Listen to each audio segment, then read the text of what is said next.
अहानबमक्तदा मणिपुरी वारी तामिनसी YouTube channel असिदा वारी ताबिरिबसिंगबु हेमचंद्र सोयबमना तरामना ओक्सबग लोइनना नोलुकना खुरुमजरी हौजिक मयांगी मफमदा तहानजगदोरि वारी असिगी ममिंग अहिंगदुगी वारी असि हिंगलिब नत्रगा सिख्रब कना अमतगा मरी लेनजदे अइबना वाखलना सागतसदुना इजखिबनी वारी असिबु इबिरकपा अर्जुन सोराम कुइरब मतंगी वारीनी खुंगंग अमा याम नुंसी चानना लेमिनबा मफमनी खुल अदुदा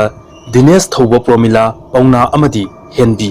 मखोय मंगा याम Luna पिकलिंगैदगी तिनरई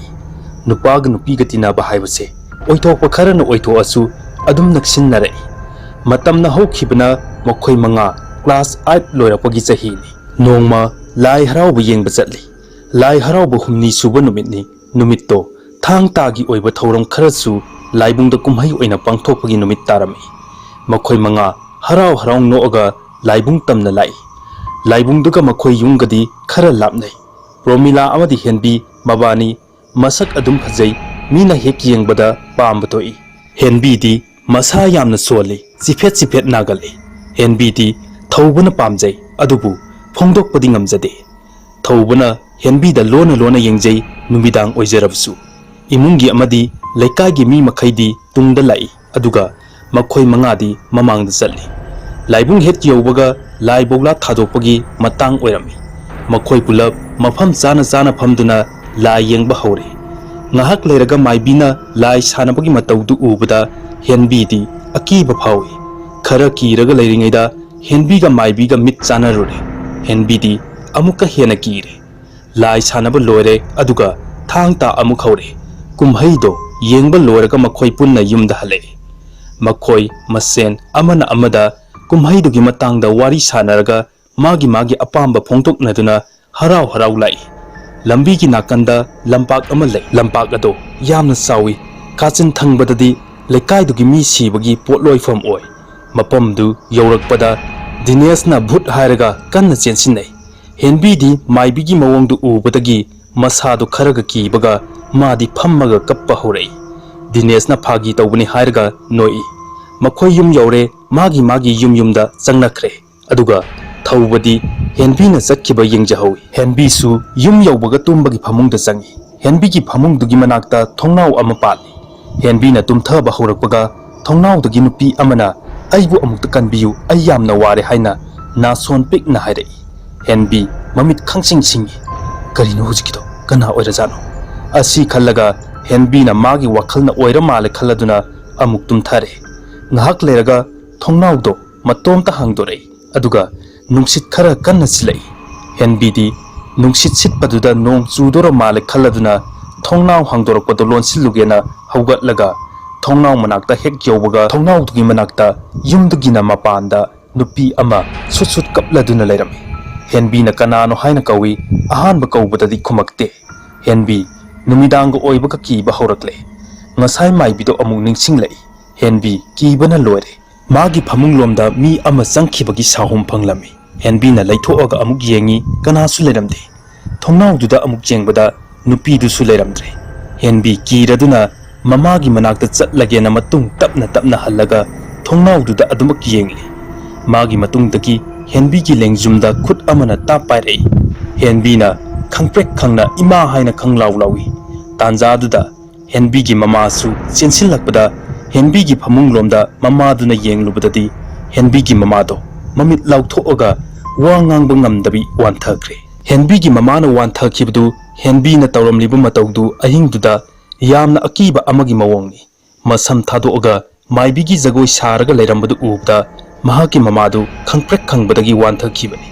imungdugi mi pumnamak haugannarai henbi bu mapana amadi manaw nupana pharami aduga maboktuna henbi gi mamado isingki aga gyan tanabu hotnarami ahingdugi thawdoktu kanamtana khangbanate adubu nonganbaga lampa kachinda nupi ama sire haiduna mayamna hainarakpadagi henbi hoigi imung sutaraduna henbi masamaksu yauna chenthoroga yengbadadi maibidu oiraga leirami ngarang ahing thokiba thawdoktusu khangning ningsing lei masa pumba tu chungkhiba khanghaude maibidu kanan hatlino kari maramgino haiba chap chaba khangbadi kana amata ngamkide ꯂꯩꯃꯤꯟꯅꯕ ꯃꯥꯏꯕꯤ ꯑꯃꯅꯗꯤ ꯃꯥꯒ ꯈꯪꯅꯕ ꯅꯨꯄꯥ ꯂꯥꯛꯈꯤꯕꯅꯤ, ꯗꯨꯀꯥꯟ ꯐꯥꯎ ꯊꯣꯛꯎꯒꯦ, ꯐꯤꯔꯣꯜ ꯂꯣꯏꯁꯤꯜꯂꯝꯃ ꯀꯨꯏꯔꯛꯑꯣꯏ ꯍꯥꯏꯔꯝꯃꯤ, ꯑꯗꯨꯒ ꯃꯥꯗꯤ ꯑꯗꯨꯃꯛ ꯍꯜꯂꯛꯈꯤꯗ꯭ꯔꯦ꯫ ꯑꯩꯈꯣꯏꯗꯤ ꯆꯦꯟꯈ꯭ꯔꯕ ꯃꯥꯜꯂꯦ ꯈꯟꯗꯨꯅ ꯀꯔꯤꯁꯨ ꯊꯣꯏꯗꯣꯛꯅ ꯈꯟꯖꯤꯜꯂꯨꯗꯦ, ꯑꯗꯨꯒ ꯃꯥꯗꯤ ꯃꯐꯝ ꯑꯁꯤꯗ ꯂꯩꯔꯝꯃꯤ ꯑꯁꯤ ꯍꯥꯏꯔꯒ ꯍꯤ ꯍꯤ ꯀꯞꯄꯤ꯫ ꯁꯤꯔꯕ ꯃꯥꯏꯕꯤꯗꯨꯒꯤ ꯏꯃꯨꯡ ꯃꯅꯨꯡ ꯂꯥꯛꯇꯨꯅ ꯑꯁꯤꯕ ꯍꯛꯆꯥꯡꯗꯨ ꯄꯨꯔꯒ ꯆꯠꯈ꯭ꯔꯦ꯫ ꯃꯥꯏꯕꯤ ꯑꯃ ꯂꯩꯈꯤꯗꯕ ꯑꯗꯨꯒꯤ ꯃꯇꯥꯡꯗ ꯃꯥꯏꯕꯤ ꯑꯗꯨꯒꯤ ꯈꯨꯜ ꯑꯗꯨꯒꯤ ꯃꯤꯌꯥꯝꯒ ꯂꯥꯏ ꯍꯔꯥꯎꯔꯤꯕ ꯈꯨꯜꯗꯨꯒ ꯈꯠꯅꯕ ꯍꯧꯔꯛꯂꯦ꯫ ꯈꯨꯜꯗꯨꯒꯤ ꯂꯥꯏꯕꯛ ꯊꯤꯕꯅ ꯂꯥꯏ ꯍꯔꯥꯎꯕꯗꯨꯁꯨ ꯊꯣꯛꯂꯤꯕ ꯏꯔꯥꯡꯗꯨꯅ ꯂꯣꯏꯁꯤꯟꯕ ꯉꯝꯈꯤꯗ꯭ꯔꯦ꯫ ꯃꯥꯏꯕꯤ ꯍꯣꯏꯒꯤ ꯈꯨꯜꯒ ꯊꯧꯕ ꯍꯣꯏꯒꯤ ꯈꯨꯜꯗꯨꯒ ꯊꯪꯅꯩ꯫ ꯇꯨꯔꯦꯜ ꯑꯃꯅ ꯈꯨꯜ ꯑꯅꯤꯗꯨꯒꯤ ꯃꯌꯥꯏꯗ ꯆꯦꯜꯂꯤ꯫ ꯃꯤꯍꯥꯠꯄꯗꯨꯁꯨ ꯃꯁꯛ ꯈꯪꯕ ꯉꯝꯈꯤꯗ꯭ꯔꯦ꯫ ꯃꯇꯝꯅ ꯑꯁꯨꯝ ꯍꯧꯈꯤꯕꯅ ꯏꯔꯥꯡꯗꯤ ꯇꯞꯊꯈ꯭ꯔꯦ꯫ ꯅꯣꯡꯃꯗꯤ ꯑꯍꯜ ꯑꯣꯏꯔꯕ ꯅꯨꯄꯥ ꯑꯃꯅ ꯃꯌꯨꯝ ꯄꯥꯟꯈꯤꯕꯤ ꯃꯆꯥꯅꯨꯄꯤꯒꯤ ꯃꯅꯥꯛꯇ ꯆꯠꯂꯨꯕꯅꯤ꯫ ꯃꯆꯥꯅꯨꯄꯤꯅ ꯆꯥꯛ ꯆꯥꯔꯒ ꯍꯟꯈ꯭ꯔꯣ ꯍꯥꯏꯗꯨꯅ ꯅꯨꯃꯤꯗꯥꯡꯒꯤ ꯆꯥꯛ ꯆꯥꯔꯒ ꯍꯜꯂꯛꯏ꯫ ꯑꯍꯜ ꯑꯣꯏꯔꯕ ꯅꯨꯄꯥꯗꯨꯅ ꯇꯨꯔꯦꯜ ꯃꯄꯥꯜꯒꯤ ꯂꯝꯕꯤꯁꯤꯅ ꯈꯔ ꯊꯨꯔꯅꯤ ꯈꯜꯂꯗꯨꯅ ꯇꯨꯔꯦꯜ ꯃꯄꯥꯜꯒꯤ ꯂꯝꯕꯤꯗ ꯂꯥꯛꯏ꯫ ꯅꯨꯃꯤꯗꯥꯡꯒꯤ ꯄꯨꯡ 7:13 ꯑꯗꯨꯋꯥꯏꯗꯅꯤ꯫ ꯇꯨꯔꯦꯜ ꯃꯄꯥꯜꯒꯤ ꯂꯝꯕꯤꯗꯣ ꯂꯥꯏꯕꯨꯡꯒꯤ ꯅꯥꯀꯟꯗꯅꯤ꯫ ꯃꯍꯥꯛꯅ ꯑꯁꯨꯝ ꯂꯥꯛꯄꯗ ꯂꯥꯏꯕꯨꯡ ꯌꯧꯔꯛꯑꯦ꯫ ꯌꯨꯝ ꯌꯧꯗꯣꯔꯦ ꯈꯜꯂꯗꯨꯅ ꯂꯥꯛꯏ꯫ ꯈꯨꯜꯗꯨꯒꯤ ꯂꯥꯏꯕꯨꯡ ꯃꯄꯥ ꯌꯧꯕꯒ ꯂꯝꯕꯤꯗꯒꯤ ꯂꯥꯏꯁꯪꯂꯣꯝꯗ ꯑꯣꯟꯁꯤꯜꯂꯒ ꯂꯥꯏꯕꯛ ꯀꯠꯂꯒ ꯈꯣꯏꯔꯝꯃꯤ꯫ ꯃꯍꯥꯛ ꯈꯣꯏꯔꯝꯃꯒ ꯍꯧꯒꯠꯂꯛꯄꯗ ꯂꯥꯏꯁꯪꯗꯨꯒꯤ ꯃꯃꯥꯡꯗ ꯀꯅꯥꯒꯨꯝꯕ ꯑꯃ ꯂꯩꯕꯒꯨꯝ ꯃꯨꯁꯤ ꯃꯨꯁꯤ ꯎꯏ꯫ ꯑꯍꯜ ꯑꯗꯨ ꯕꯤꯔꯤ ꯊꯛꯄꯅꯤꯅ ꯃꯩꯈꯦꯠꯇꯤ ꯌꯥꯎꯏ꯫ ꯑꯍꯜ ꯑꯗꯨꯁꯨ ꯉꯥꯏꯍꯥꯛ ꯂꯦꯞꯄꯒ ꯌꯦꯡꯏ, ꯑꯗꯨꯒ ꯈꯜꯂꯤ, ꯂꯥꯏ ꯍꯔꯥꯎꯕ ꯂꯣꯏꯁꯤꯟꯈꯤꯗꯕꯅꯤꯅ, ꯂꯥꯏ ꯊꯣꯡ ꯊꯤꯡꯗꯕꯅꯤꯅ ꯏꯁꯣꯔ ꯃꯄꯥꯟ ꯊꯣꯛꯂꯕ ꯃꯥꯜꯂꯦ ꯈꯜꯂꯤ꯫ ꯃꯍꯥꯛ ꯀꯤꯗꯕꯗꯤ ꯅꯠꯇꯦ꯫ ꯃꯕꯨꯛꯅꯤꯡꯗ ꯏꯁꯣꯔꯕꯨ ꯈꯨꯔꯨꯝꯖꯔꯒ ꯌꯨꯝꯂꯣꯝꯗ ꯂꯥꯛꯄ ꯍꯧꯔꯦ꯫ ꯇꯨꯔꯦꯜ ꯃꯄꯥꯜꯒꯤ ꯂꯝꯕꯤꯗꯨꯗ ꯃꯌꯨꯝ ꯌꯧꯔꯝꯗꯥꯏꯗ ꯇꯦꯔꯥ ꯄꯥꯝꯕꯤ ꯑꯆꯧꯕ ꯑꯃꯁꯨ ꯍꯧꯏ꯫ ꯇꯦꯔꯥ ꯄꯥꯝꯕꯤ ꯃꯄꯥ ꯑꯗꯥꯏꯗ ꯍꯤꯊꯥꯡꯐꯝꯁꯨ ꯑꯣꯏ꯫ ꯑꯍꯜ ꯑꯗꯨꯅ ꯁꯨꯝ ꯂꯥꯛꯄꯗ ꯇꯦꯔꯥ ꯄꯥꯝꯕꯤ ꯌꯧꯁꯤꯜꯂꯛꯑꯦ꯫ ꯇꯨꯔꯦꯜꯗꯨꯒꯤ ꯋꯥꯡꯃꯗꯒꯤ ꯅꯨꯄꯤ ꯑꯃꯒꯤ ꯈꯣꯟꯖꯦꯜꯗ, ꯍꯤꯁꯦ ꯑꯃꯨꯛꯇ ꯂꯥꯟꯊꯣꯛꯄꯤꯔꯛꯑꯣ, ꯋꯥꯡꯃꯗ ꯆꯠꯂꯤꯕꯗꯨ ꯀꯅꯥ ꯑꯣꯏꯔꯕꯅꯣ, ꯃꯇꯦꯡ ꯑꯃꯨꯛꯇ ꯄꯥꯡꯕꯤꯌꯨ꯫ ꯑꯁꯨꯝꯅ ꯀꯧꯔꯛꯏ꯫ ꯑꯍꯜ ꯑꯗꯨꯅ, ꯀꯅꯥ ꯑꯣꯏꯔꯕꯅꯣ ꯅꯨꯃꯤꯗꯥꯡꯁꯤꯗ? ꯄꯪꯊꯦꯡ ꯊꯦꯡꯕꯗꯤ ꯅꯠꯇꯦ, ꯑꯗꯨꯕꯨ ꯑꯩꯅꯗꯤ ꯎꯕ ꯐꯪꯗꯦ, ꯃꯥꯅꯗꯤ ꯀꯔꯝꯅ ꯎꯔꯤꯕ? ꯑꯁꯤ ꯍꯥꯏꯅ ꯍꯥꯏꯐꯦꯠ ꯋꯥꯈꯜ ꯇꯧꯏ꯫ ꯋꯥꯈꯜ ꯑꯁꯨꯝ ꯇꯧꯅ ꯇꯧꯅ ꯌꯨꯝꯗ ꯆꯠꯄꯅ ꯑꯐꯕ ꯑꯣꯏꯒꯅꯤ ꯈꯜꯂꯒ ꯆꯠꯀꯦ ꯇꯧꯕꯒ ꯑꯃꯨꯛꯀꯁꯨ ꯂꯥꯎꯔꯛꯏ,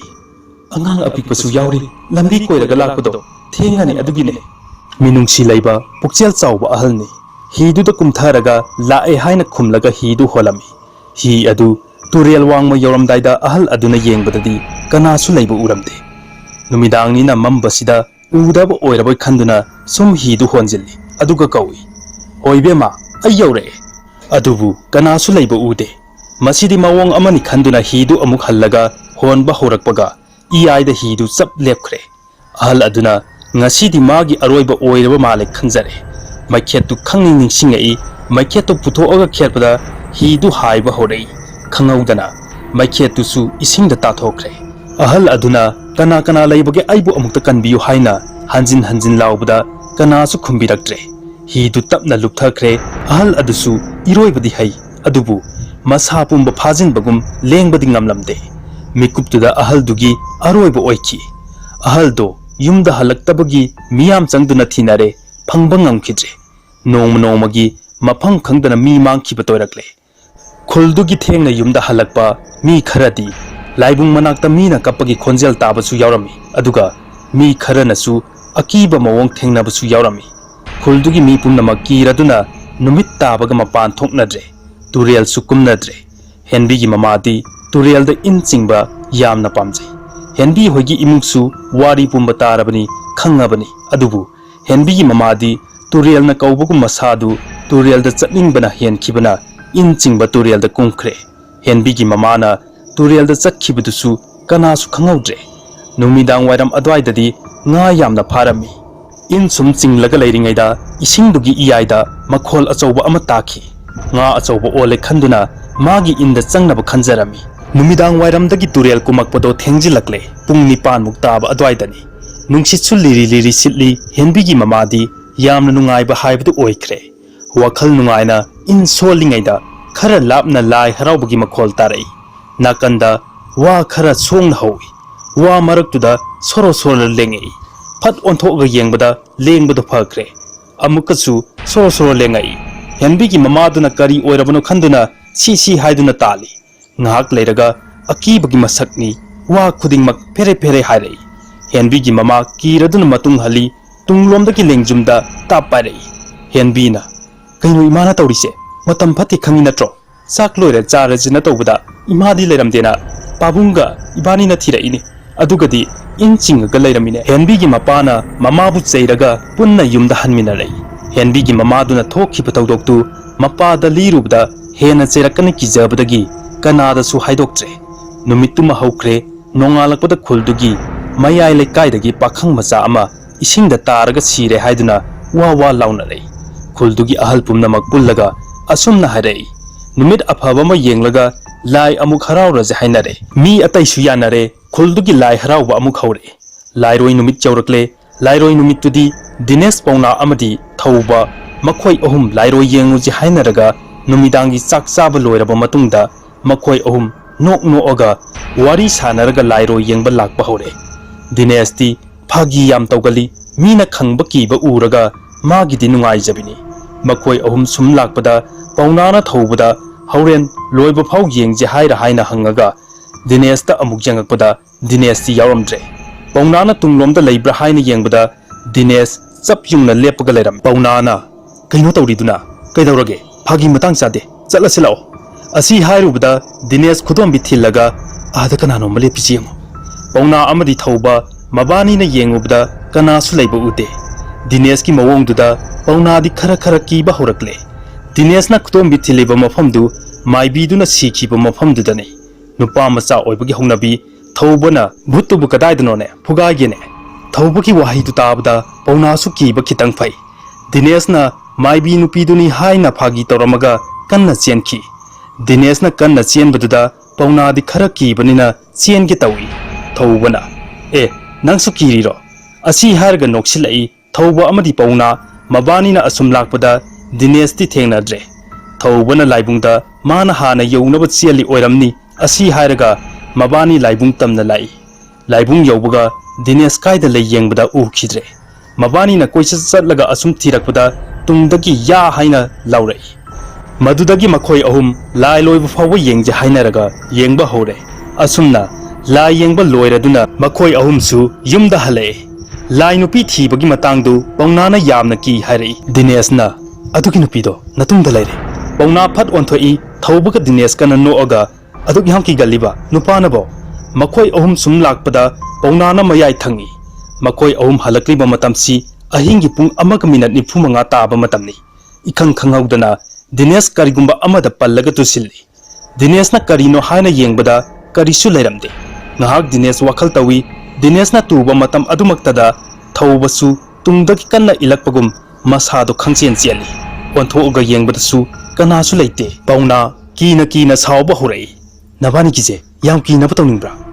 थौबा मबोकना लाइरोय नुमितनी लोयबा फाव लेरकनु हायबदु निंगसिंग लई थौबसु कीबा होरई मबोकना हायरकपदो मखोय अनिदसु हायरम्मी मखोय अहुम कीना सुम लाकपदा मी अमा मखोयगी ममांगदा चटपगुम नुमिदांगनिना मुसी मुसी उई मीदुसु लाई येंगबा चटलुबा माली हायना मखोय अहुमना हायनै पौनाना मांगदा चटलिदो कनानो चमिनसे असी हायरुबदा करिसु खुमक्ते ओंथोअगसु येंगक्ते दिनेशना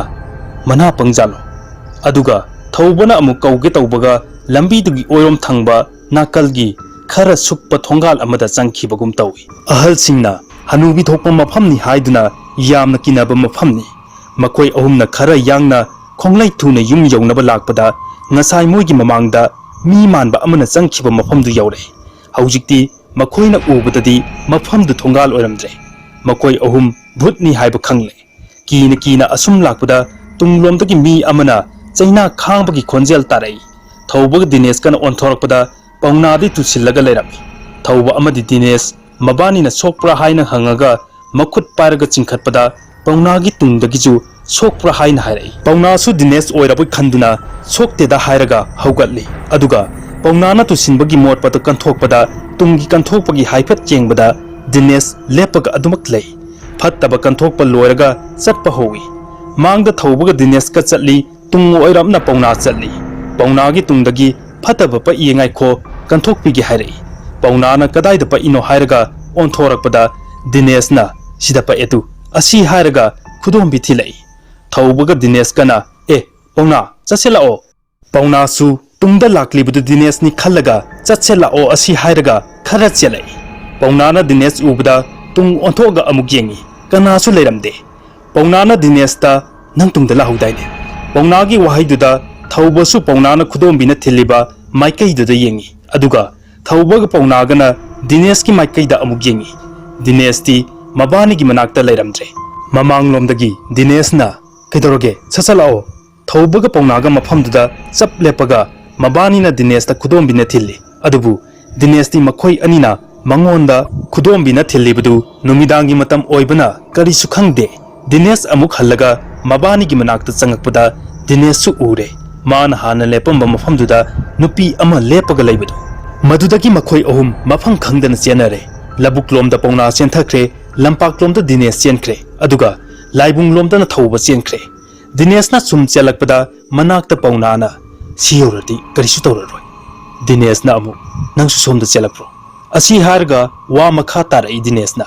as kaino hojikido bud haiduro Pauna di karisu khumde tuminna adumak lei Dinesh na thauba thirujilao asi harga onthorakpada Pauna leiramdre tungmang ko yengi adubu kanasu uba phangde Dinesh ti kibana masa pumba nikpana loikre thauba ka Pauna gadu kausira khalli adubu kibana kaubudi ngamdre Dinesh na yumlomda chatlage haiduna chatpa hore nungshitsu khara kalapna sitpa horakle Dinesh ti kari nungi lairo yengba chatlubana khanjarai tanjaduda yamna hainadaba mawongda kanna lauraga nupi amana nokpagi khonjel tarai Dinesh na koyeng yengi tunglomda yengluraga onsilakpada Dinesh ki mamangda musin muba ama leibadu ure Dinesh kanna lawi aduga cheli mana chelibado karomdano haiba khangjade mana sum chelakpada yum ama ure yumda changlurage khallaga chensilai adubu yum adudi mi leinadaba lai thoi haiba yumdu oirami Dinesh nupa oijarabasu kibana kappa horai mana sum kappaga upai leitraduna mayumlomda amuk lakpada magi nakaldasu mi ama chatpagum tawi Dinesh kapambadagi chaplepi aduga onthoaga yengi ngasai mana ukhiba musin mubudu lepaga leirami Dinesh ki bana wangang ba pau thokidre magi manakta musin mubudu sum naksilai Dinesh ti ki bana hen ki bana mamitta makhut aniduna khummaga kapna phamthakre magi hek nakanda angang sumbagi mawongda makhol ama tarai yamnak na khonjelu tabaduda phana kirabasu yengningbadi phawi kina tapna mamaidu leithoaga onthorakpada mamit yamna launa sangdoaga maya hikatlaga nokphet tawraga makoktusu chepaga Dinesh ta munna yengaga leirami fibamdu ubada Dinesh adum wanthakre aduga aroibasu oikhi somdana Pauna di labuk mayaiduda kiba hen kibana masa pumba thakthak ni Pauna na labuk mayaiduda koyeng yengaga lambi tamna kina lai lambi yoramdaida hanubi ki saban manba ama maibi gi phizol setlaga jagoi saraga leibadu ubada Pauna makhol thokna kappa horakle mila adi phani da khaladuna nakan da yengi adubu kanasu lakpa uramde amuk hanna yengbada jagoi saraga leihobadu su leiramdre Pauna mamit chen uisilaga kanna cheli mana sum kanna chelakpada Pauna haina thobagi khonjel manba amana kaurai thauba oiraboi khalladuna mamai leitho ubada maibigi phizol setlaga makhutta karigumba ama pairaga Pauna bu hatlage haibagi matagum chensilai Pauna su ngamjabi thaduna cheli Pauna na chelibdo phatraba laiduna Pauna gi manakta sum naksilai khanghodana karigumba amada pallaga tusilli kibana hen khiduna ngahakti anaba fauktre amuk haugatlaga chengi hek tawbaga makhongdu leithek khibadagi chatpa fawba ngamkhidre anaba su fawrakle ngasai tanarakhibudu leiribra haina yenglubada kanasu leiramdre Pauna na chatkadoriba maikaidu ngahak gyan ngaurami aduga makhong sekna sum chatpada tungda wari sanabagum khonjel tarai onthoaga yengbachu kibana yengbadi ngamdre mi oramladi phani khallaga yengbada kanasu leiba ude tunglomda yengluraga onsilakpada makoktana phi angaubna kuppi maibigi phizol ga manana akibagi mawongda sor chauna holaga jagoi saraga Pauna gi manakta naksilai Pauna di kokchau bikakhre aduga masa su lengba ngamkhidre khanghaudana tunglomdagi sapu kanna karigumba amana Pauna gi makokta thomai Pauna ngahak gyan mangaga taraga lei ngahak leraga gyan amuk lakle makok pairaga anaba khangaga tapna mamit pangthorakpada magi hek manakta karigumba ama yamna thuna chatkibagum tawi anabaga kawba makai masu phat yengi खरा लापतकना मसक्ति उबा फंगदबा फी अंगौबा ngakta setlaga chap yungna lengdabida lei madu ubada pawngasu kapna chatke haina hotnai khanghaudana pawnagi lengjumda tap pairai pawngasu chap lepaga onthoaga yengi lengjumduda khudang khaktamak pairakpo oirami ima haina lauraga khudangdu langthoi lukhamda sapu kanna karigumba amana thomai khudaktuda lambi mapanduda pawnagi aroiba oikhi asomdana thawbadi yum amada changduna yumdugi miyoisingda wari pumba lirami thawbagi wari do tabda imungdugi mi pumnamak noklami as hojikpu kadaidagi phutno nangi wakhalna oiramni lao nayumda ahalsingna halaktre haiduna ngainaramani nayum phau thinbige lao asi hairaga tholakpa hore thawba masagi yumgi thongal jore mabu thilakpa mi khaisu chatkre thawbana pawnaga Dinesh kadi yum yoramlani khanduna thawbadi yumda changkhre nongalakpada thawbagi mamana Dinesh ka pawnaga siraga leiramme haina kappaga paw tamai thawbadi manga chap manare tariba pawdu chumira lalira haibadu asengba khangnaba thawbasu chatlaga yengbada asengba oiramme thawbana asi bhakchangda kolaga kappadu manakta leiba ahalsingdu su nungaijaramde henbiga Promilaga su thawbagi manakta lai kamai tawrino haina hangaga nungaitaba mawongda wari sanarami thawbana ahingdugi wari singdu khuldugi ahalsingda lirami Dinesh amadi pawnagi mathau mangam loisinkre amaibi kauduna khul aduda phattaba laidu leitanaba haiduna lai khurumbagi thabuk tawrami lai khurumbadu numidang wairamgi matamda lampaktugi kachin lomda maibi amana sikhiba mafamduda khurumba takhi numidang wairamgi matam yauraduna lai khoirambagi sem sarami maiba maibiduna karisu tawroi yumdagi mapan thokpirakanu haina miyamduda hairamaga maiba maibi anido lampak-lomda lakba hore maibana laigi potchai khaidu pairaga sum lakpada tunglomda mi amasu lakpagum tawi maibuduna maibiduda tungda yenganu hairami lampak machin yauruduna lai khoiramba hore aduga nakaldagi yamna kanna naherei matangduda nungsit kanna silai chuthek marida uchan mai tharaga thambadu nungsituna mutke tawi maibuduna hera lamhen mi thawai ngasidi nag laknage khanganidana asumna hairga machinda maibuduna solaga makhutta pariba thangolduna leimaida tare thokna chingi thangolduna leimaida hek chingba loibaga maiba maibi mamangda thammiba potchai khaido khanghauduna pulap chakhairei maibuduna masidi siba tare khanduna maibiduda chelasi hairaga kanna chenkhre nongalaga khuldugi miyamda maiba maibiduna yamna luba laini makhoinadi masigi thau tawba ngamloidori hari khulgi mipung khudimak mipaina rakle maibuduna aigi ojanadi masi soidana ngamgani khali ojadugi mamingna Lairenjau kawbani madudagi khulgi mi ama chatlaga maiba Lairenjau kawre maiba Lairenjau su lakladuna khul aduda thoklibdo wari pumba maiba Lairenjau da lirami Lairenjauna ai amukta yengjage lai khurambada changadaba potlam singdo sem saro numidang wairangi matam yauraduna lai khoirambagi potlam singdo pairaga lampak tamna lakpa hore lampak machin yauraduna chuthek mari uchal jungaga mai chukhatle potlam sing mathang putharaga mafam chana thammi aduga khubak ahumlak khuraga lai khurumba hore ngahakti ichikchi Lairenjauna thawai achik kanano yengbada leikhidaba maibidugi thawai oirami Lairenjauna thawai adu lairamlenda chatkhinaba lai khurumba haurakpada mi ahum mari wari sanabagi mawongda murum sonabagi khonjeldu maikai karomdagino khangdana magi manakongda tarami karisu thausadana makha tana lai khurami aduga lang ahingbana chuthek marida yungliba uchalduda koisillaga thammi